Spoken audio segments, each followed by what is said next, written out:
కేంద్ర మంత్రి కిషన్ రెడ్డిపై ఎంపీ చామల కిరణ్ కుమార్ రెడ్డి ఫైర్ అయ్యారు.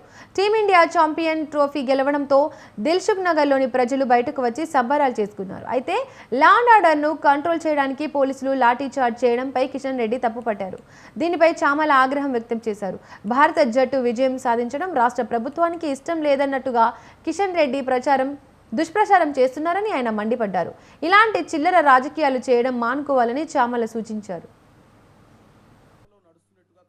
కిషన్ రెడ్డి గారు, మీరు ఒక బాధ్యత గల సెంట్రల్ క్యాబినెట్ మినిస్టర్.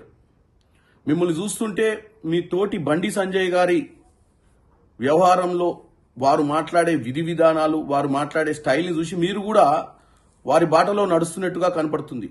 ఎందుకంటే నిన్న భారతదేశం ఎప్పుడైతే కప్పు గెలిచిందో రాష్ట్ర వ్యాప్తంగా కూడా ప్రజలు సెలబ్రేట్ చేసుకుంటున్నారు. ట్యాంక్ బండ్ మీద కూడా చాలా మంది అక్కడికి చేరి ఆ విజయాన్ని వాళ్ళందరూ కూడా సెలబ్రేట్ చేసుకున్నటువంటి పరిస్థితి మనం గమనించాం. ఒక్క దిల్సుఖ్ నగర్ ప్రాంతంలో లా అండ్ ఆర్డర్ ని కంట్రోల్ చేయడానికి తీసుకున్నటువంటి పోలీస్ చర్యలను తప్పుపడుతూ రాష్ట్ర ప్రభుత్వానికి క్రికెట్ గెలవడం మీద ఇంట్రెస్ట్